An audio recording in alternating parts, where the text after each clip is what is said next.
Alrighty, now let's get into our daily stories. Here we go. The first one, this one's been talking about a lot, but here it is. Jacksonville and former Ohio State head coach Urban Meyer are in advanced talks, and Adam Schefter saying that the deal could get done today. These two sides are looking like it's going to happen. It's just when and what's the deal going to be. So Urban Meyer, congratulations to Jacksonville. That's going to be a pretty decent hire, I would imagine.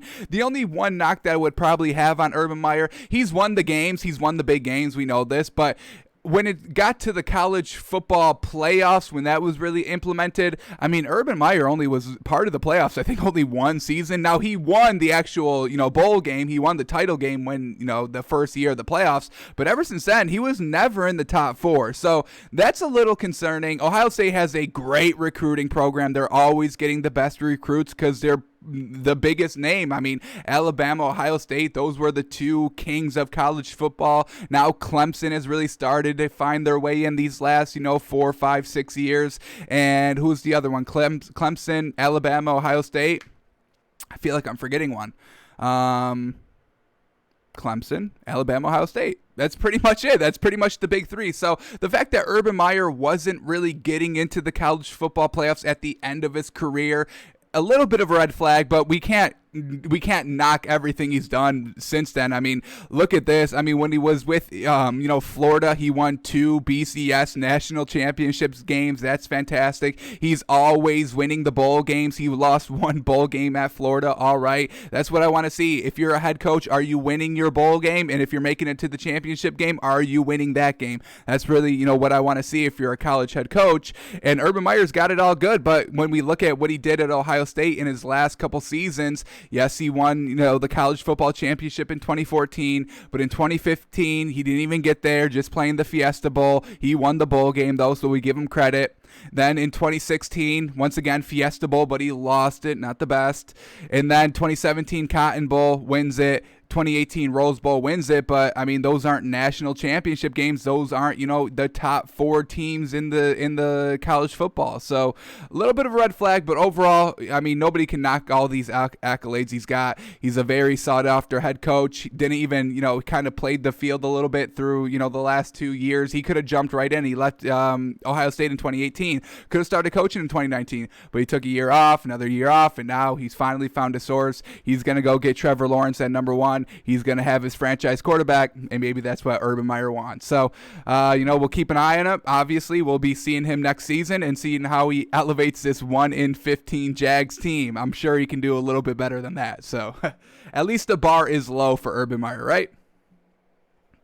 Alrighty, is this even good news? I don't know. Browns coach Kevin Stefanski returns to practice today with the Browns. Yeah, no more COVID-19. He's clear. But did we just see what the Browns did without their head coach? I mean, it was fantastic. Baker Mayfield looked good. Nobody floundered in that game. It was truly impressive to watch. The fact that your head coach wasn't there and you still were going 1,000% and everything was going your way and you called the perfect game. Whoever was calling plays for them, congratulations. Because we've seen it's not easy to call a game plan with Baker Mayfield at the helm. We saw Freddie Kitchens struggle. We saw, the interim head coach when when they had no wide receivers, when they faced the Jets and lost that game. So, it's not easy to coach Baker Mayfield. Turns it over a couple of times if you let him kind of, do whatever he wants, but very well done. The Browns put up 40-plus points. Great on defense, great on offense, great in the fourth quarter to actually close out the game as well. Kevin Stefanski, I mean, is he going to ruin this? I don't know. I mean, we saw what he did against that Jets game. I mean, it was truly mind-boggling what the man did, but I guess we can, maybe just chalk that one up as, the outlier game. So Kevin Stefanski is back on the sideline with the Browns, and I don't know, man. A little bit of, playoff mojo. I think I would be keeping Kevin Stefanski at home. I don't know. If you're going to put up 40 points again and you're going against the Chiefs, I don't know. It's going to be a tough one for the Browns this week, but they definitely have the talent. They definitely have, the pieces to go get it done, but it's going to be tough. Alrighty, here we go. Steelers, they part way with their offensive coordinator, Randy Fichtner. Yes, good. I mean, did you see that offense? That offense was super pathetic, folks. I mean, it was even worse than Seattle's offense, and that offense was really, really struggling. So I understand why the Steelers part way with the offensive coordinator. They just weren't getting it done. They never established the run game, and he was dinking and dunking with Big Ben Roethlisberger with like 5 great wide receivers. I mean, the Steelers are deep, folks, at wide receiver. Deontay Johnson, Juju Smith-Schuster, Cam Hayward, Deontay Johnson, Juju Smith-Schuster, Chase Claypool, James Washington. I mean, folks, those are 4 big wide receivers, and they still weren't doing anything with them.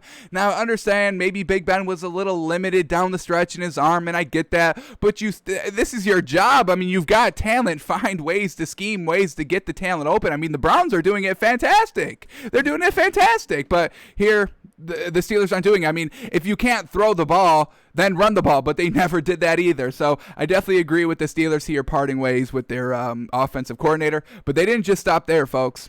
They are getting rid of their offensive line coach and defensive backs coach.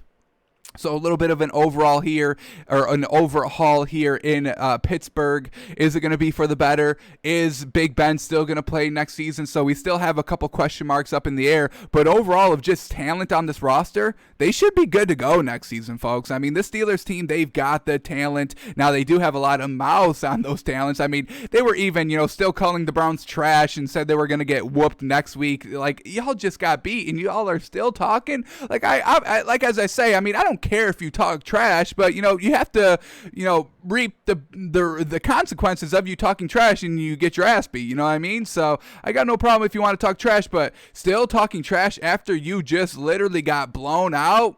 I don't know. I don't do that, but people do that, so we respect it, I guess.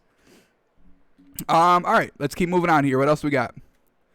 I do not like this at all. Eagles request to interview Cowboys offensive coordinator Kellen Moore for the head coaching job. Are you kidding me? This man couldn't even make all the talent on the Cowboys work, folks. I mean, yeah, I know I talk a lot of shit about Mike McCarthy, but Kellen Moore needs a little bit of the blame as well. He's the offensive coordinator, and there was so much talent on that Cowboys roster. I mean, Zeke, y'all paid him $90 million, and Kellen Moore was still not scheming ways to get Zeke the ball. He was barely running the ball at all, even when Dak went down. And then you get Andy Dalton. He's serviceable, folks. If I had to endure a season of Andy Dalton on the Dolphins, I think we could go 8-8 and make the playoffs, possibly at least 8-8 with Andy Dalton. I would feel confident if one season, folks. I'm not talking about 10 seasons, because we saw what happens. Then you turn into the Bengals and nothing good comes from that. So, yeah, give me one season with Andy Dalton. That'd be fine.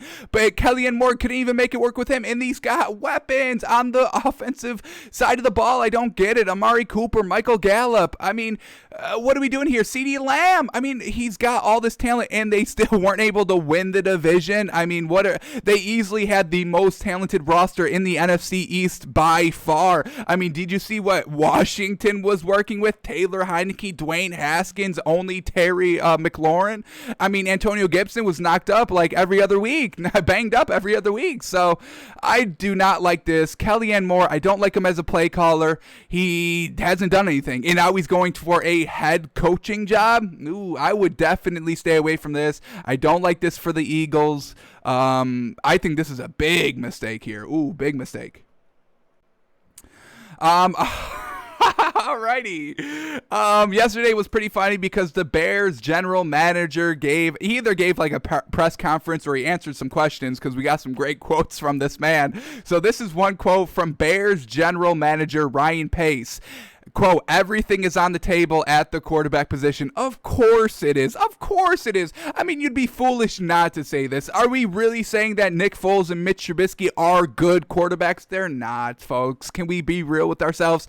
They just got it wrong. I mean, none of these quarterbacks can play. None of these quarterbacks will win you a championship. I get Nick Foles did, but the circumstances were wonky. He's a backup. He thrives under having no pressure on him. He just comes in, the starting quarterback's down. All right, I'll go in. I'll sling it around. Oh, I've got no fear. I'm the backup. Y'all going to blame the backup? You're going to play. Y'all going to blame little old backup me because I didn't go out and win the game? I mean, nobody does that. You can't blame the backup quarterback. You can, when they lose the game on game day, but when you talk next week, 2 weeks down the road, everybody forgets. Oh, the backup played. That's why. Oh, yeah, that's right. That's why they lost week 15 because the backup was in. You understanding? So.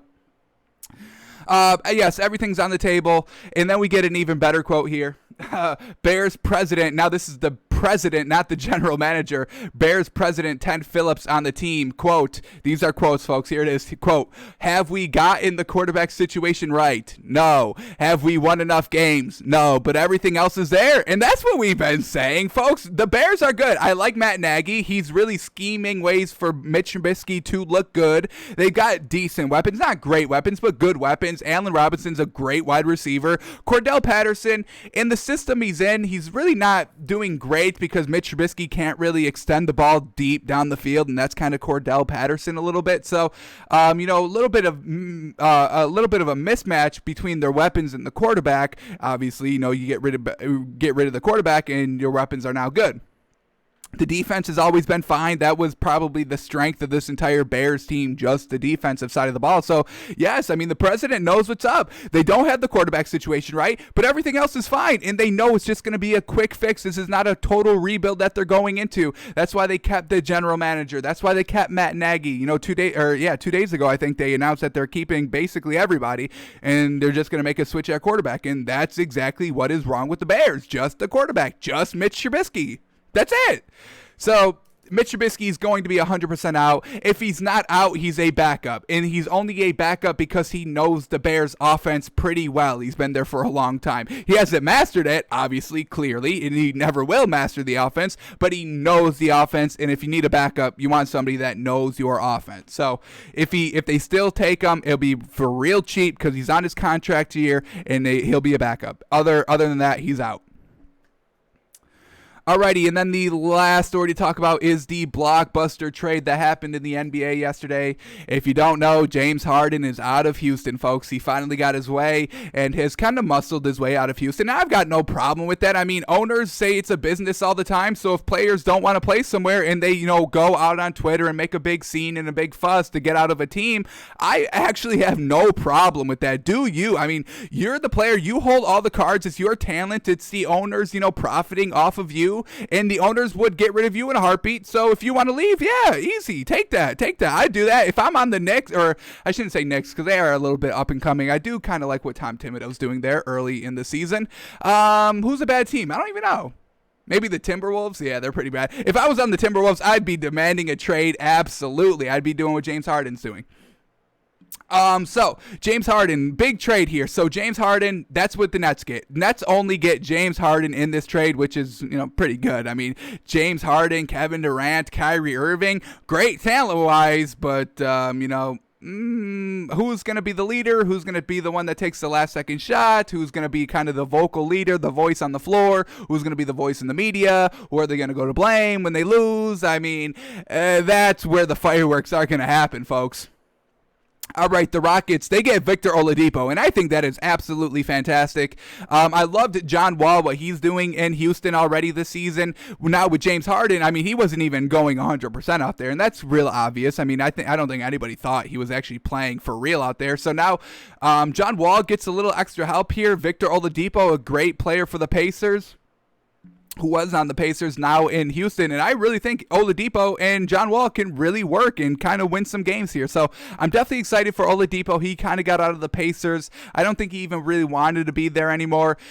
John Wall was very upset at James Harden that he wasn't going 100% and everybody else was. So now you get Oladipo on there. Absolutely fantastic. And the Rockets get 3 Brooklyn Nets first rounders, 4 Brooklyn Nets first round swaps straight up. So they're getting a lot of picks.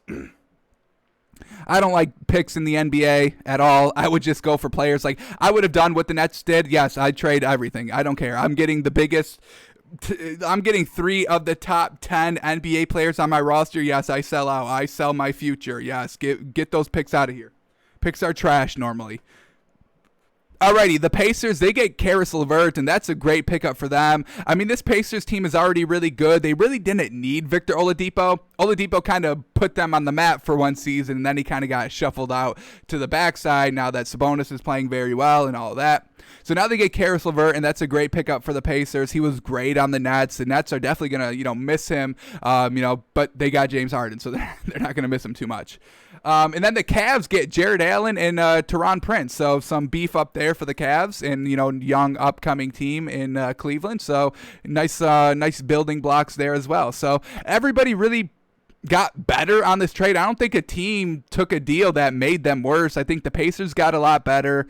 Not a lot better, but, you trade, Oladipo for Karis LeVert, and, you don't need Oladipo. You don't need him anymore, unfortunately. Cavs, I mean, Jared Allen's pretty decent. I'm a fan of his. And James Harden goes to the Nets, and that's exactly what he wanted. Team up with the big three, get out of Houston, have a chance at a ring. That's what he's got. So, and then I think honestly, the Rockets won the trade in this one. No more James Harden, so that's a headache they don't have to worry about anymore. You get Victor Oladipo, who wants to be playing for Houston. You get a ton of picks. Your future is set, although, I mean, they're probably not going to do anything with the picks because picks don't make an immediate impact in the NBA. And, once they finally get good, they're usually off the team. Yeah, so, I would say the Rockets won the trade here. Big old blockbuster trade. James Harden to the Nets.